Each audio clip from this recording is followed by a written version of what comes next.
single little bit you do to support the stream. Checking out our sponsors and stuff like that. It all helps us put on more of these tournaments, more of these games, more of these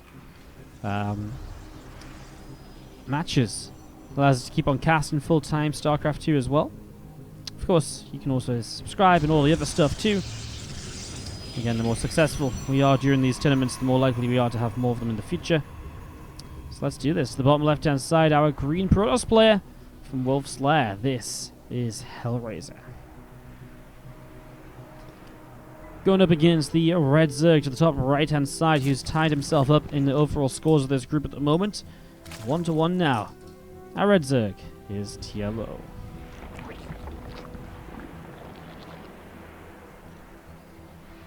Game 1 of this best of 3 as we get this set up.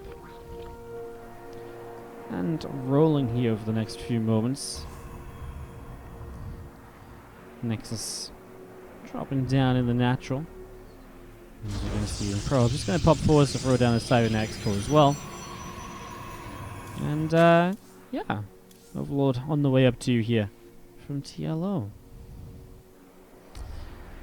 Early game PvZ, nothing too much to talk about.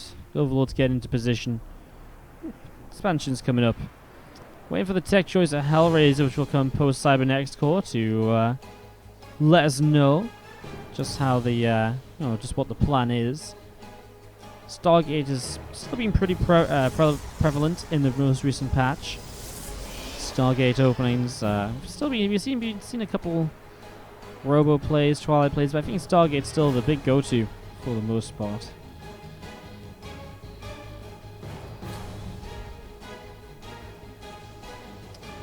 Stargate drops down in the main. So getting that set up as a couple Lings going to come and chase this probe down. Probe getting chased out into the center. The Adept from Hellraiser coming up into the middle of the map too. I'm going to continue towards the upper right-hand side. Ling speed coming up in the main base. Isn't surprising at all from TLO. He's gone straight to the 3 hatcheries, and against the Stargate, TLO can kind of get away with doing whatever he wants as well. He isn't in need of kind of rushing out any sort of roaches to help defend or anything like that. For now, he can just sort of sit back and go about his game plan.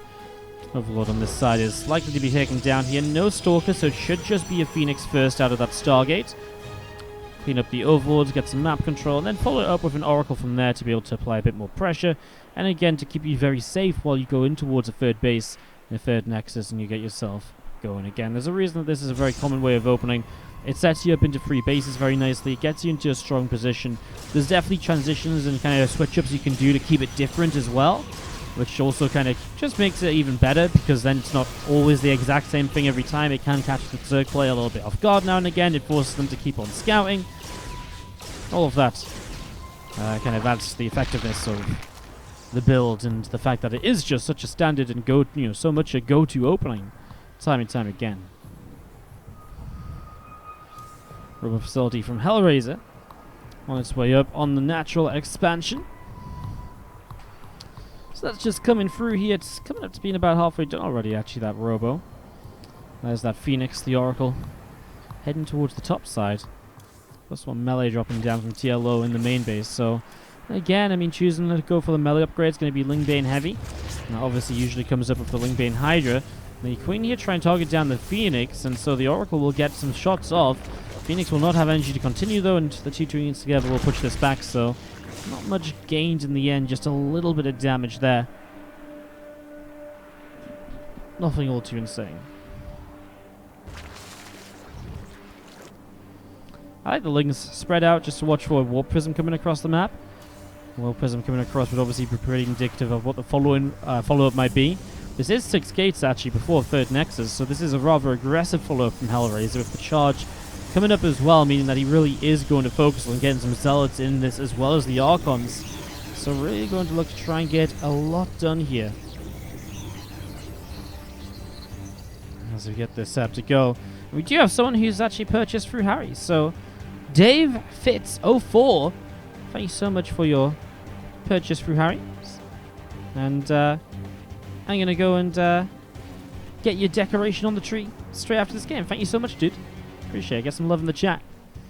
Someone showing some love to our sponsors. What we love to see is that link is there. grabbing High Templars and working their way at them. And stop them from morphing into Archons here. Oracle will come in and protect those High Templar. And this is kind of what you need.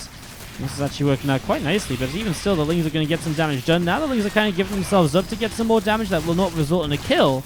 That means the Archons are already a little bit weaker, and I mean, a lot of things happen there. TLO, to start things off, will have things kind of slowed down for Hellraiser. The Archons hit a lot later, but he lost a few Lings, and it means that, there's some obviously a little bit slowed down in other places too.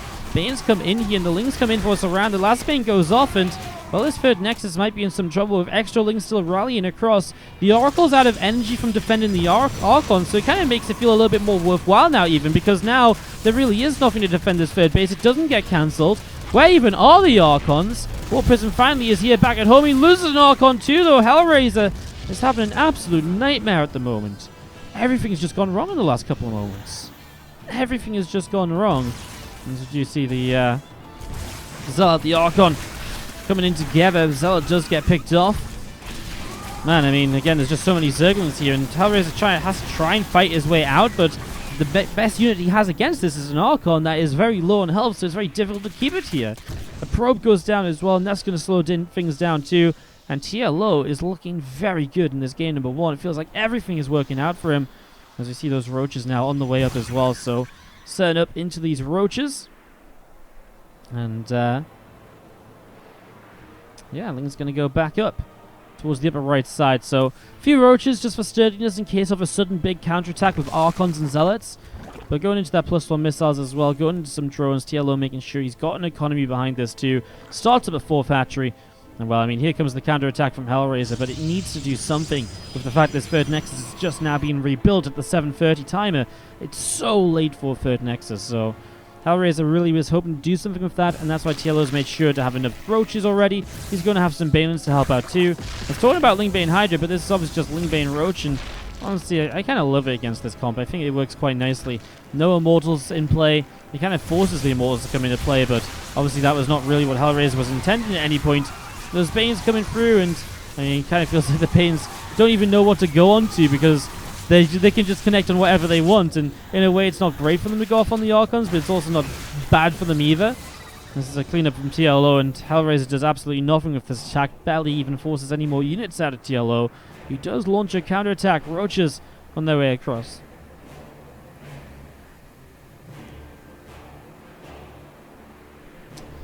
A lot of roaches and a few banelings mixed in here as they come down to the bottom left-hand side. +2 attack getting started as roaches will turn back around. Roach speed on the way up. +2 melee getting started as well in the Evo chamber. Hydra's down coming up on the natural. And again, all of these units from TLO starting to gather up down to the bottom side of the map. Oracle from Hellraiser as well is looking for these units but hasn't found anything. Stasis Ward, TLO seems to know where it is in a way. Send that one Ling off to the side and just found it instantly. Hellraiser will hold on to the third base here. Meanwhile, TLO will just go up towards the Hydra's Den, and Hydra's Den, I tried to click on it, disappeared from the production tower. We ended up watching a random creep tumor spread. The Oracle did just pick off a few Banelings, so that's some nice little something there. As you see, the Muscular Augment is coming in on the Hydra Den now. So Muscular Augment's getting set up at 5th base from TLO. And that's one of the big things. With TLO having taken the initiative in this game, he's been the aggressor pretty much throughout. And while being the aggressor throughout, he's been able to keep Hellraiser at home, stop the pressure being on his side of the map. TLO's just taking control of this game, and it's definitely showing at the moment. Again, so far, Hellraiser 0-1 in the group after he did lose out to Uthermal in the first series we saw today. And boom, there we go. Just going to be seeing these Zealots warping into the main base. This is nice. Finally, Hellraiser will have a bit of multi-prong. TLO's also across the map, so this is going to get a little bit funky. Both players are going to take a lot of damage here, actually. Queens will try and tank them, the Zealots at the moment to let the Hydras do damage, but there just isn't enough. So the Zealots are actually starting to do a lot across the map. This third Nexus will go down, but I don't think TLO holds onto this base either. TLO does start to chase somehow these Zealots back just a little bit. Where are TLO's reinforcements? He doesn't really have anything, so Hellraiser reinforcing still. I mean, just TLO has so much across the map. Some Banelings coming in here will get rid of some of these Zealots, but it feels like he needs even more Banelings to help with this army. There's so many Archons. Man, there's a bit of a recall on just a little bit of the army, and that's time for maybe TLO to turn around and go away, but the Force Fields will keep him in here, and he'll try and pick off what he can. He's going to go for the Nexus, but I mean, while going for the Nexus, he's going to put it down to one base against what? One base against two, maybe, if he can hold on? He will get this Nexus, only just, though. Loses a lot of units for it, and suddenly, Hellraiser is doing pretty well.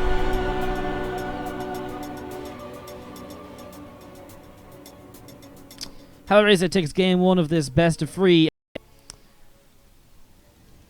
Bottom left-hand side, kicking off into game number 2. He made it work just about in game number 1. Our green Protoss player from Wolf's Lair is Hellraiser.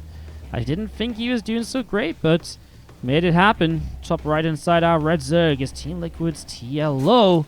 Gonna try and bounce back and, well, keep this one under control after last time didn't go so well for him, despite the solid start.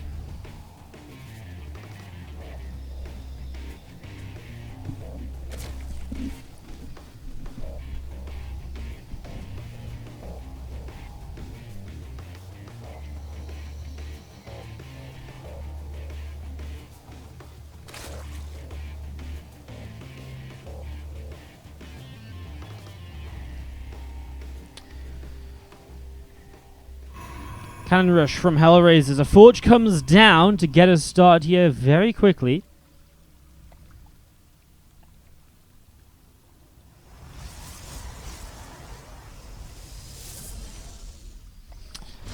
First cannon coming in here. TLO will see this with the drones.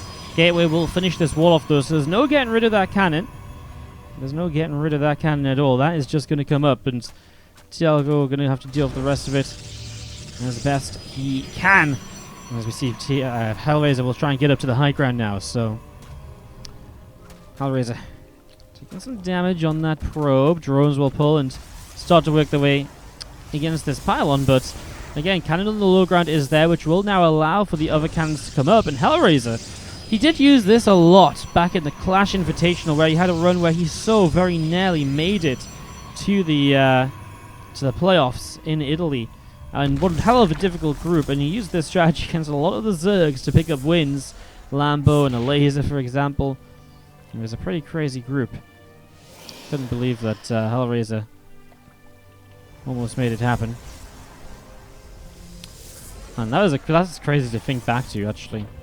Anyways, a Roach Warrant starting up here in the main base of TLO. Again, the hatchery on the low ground doesn't come through. We'll see TLO may just hatchery on his opponent's natural. That's a realistic response that we see quite a lot, because it allows for some roaches to come up here aggressively sometimes. It's not unheard of, put it that way.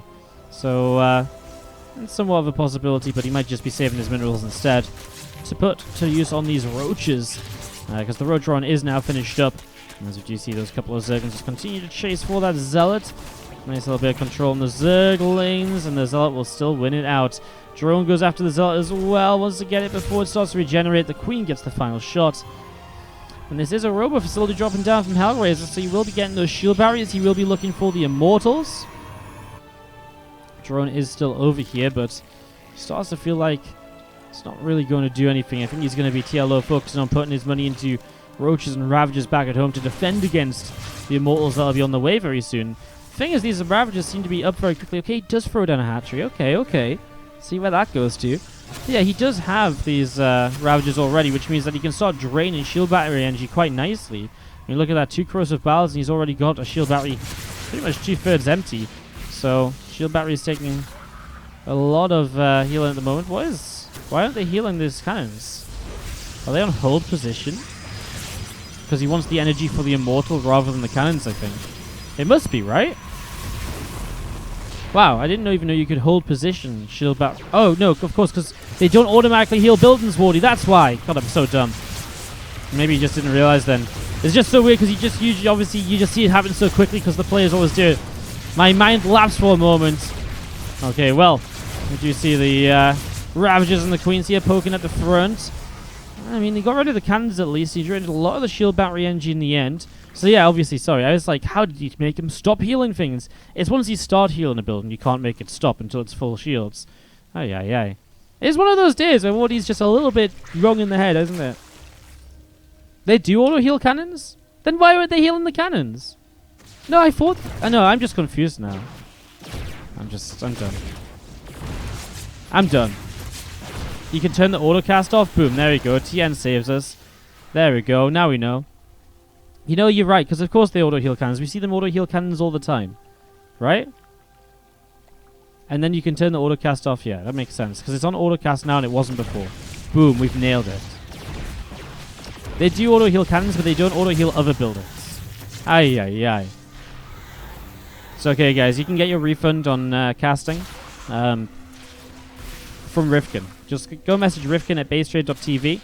He'll get you a refund for the lack of knowledge on the castings today. Lings, Roaches, and Ravagers are going to come in to keep on trying to press this back. And you see the couple of Immortals is going to be getting healed up here once again. I love the couple of Ravagers that are across the map, though, because this is going to force something of a response. Recalls the 2 Stalkers. Man, you know, I don't know if the 2 Stalkers are the answer. Like, doesn't really feel like the 2 Stalkers are anywhere near enough. Maybe that's just me. Corrosive Bar's still coming down on this cannon here. Once that cannon's gone, continue to push up into this position is going to get even more difficult. Transfuse to save the spawning pool at the moment. Next 2 Corrosive Bars get rid of the cannon. Now these Ravagers will sit on the high ground. Stalkers come in again. The shield battery is drained. And we're going to see that Ravager getting taken down. Forge is about to fall, which means that these units have access further into the main, which definitely helps.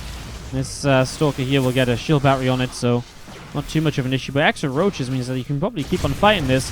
The Maul's now taking some real damage on the low ground, but the Micro is there to bring it back towards the shields.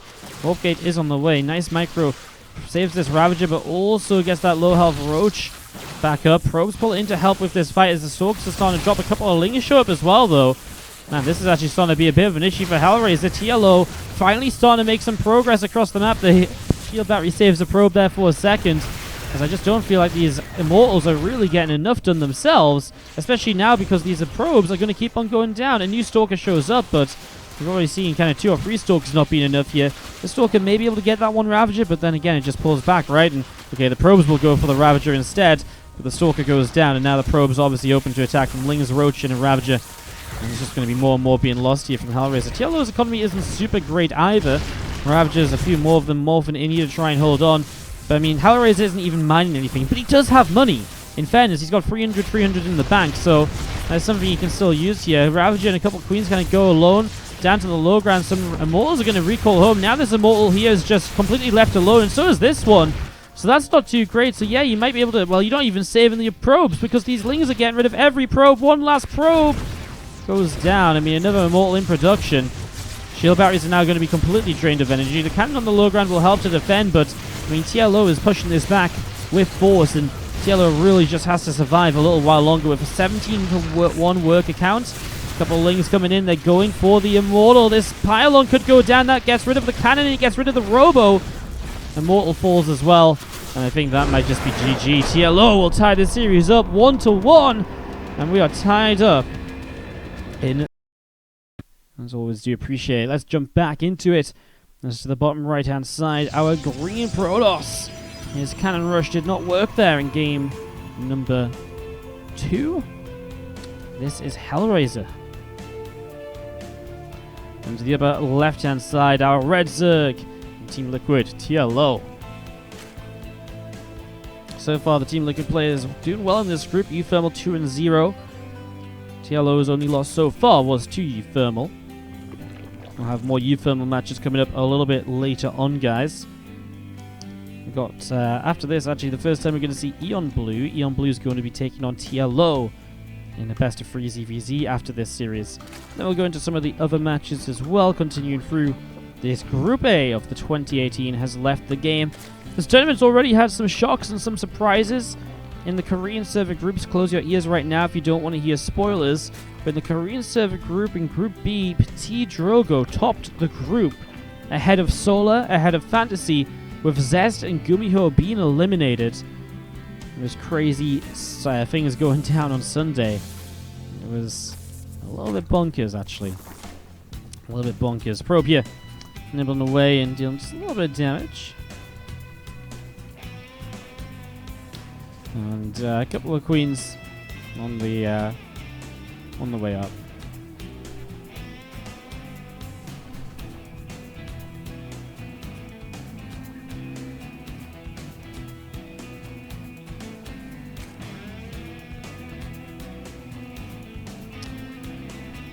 Drone pulls over the right hand side, and the probe going to be hiding away there. Another drone heading back over to the left hand side from TLO.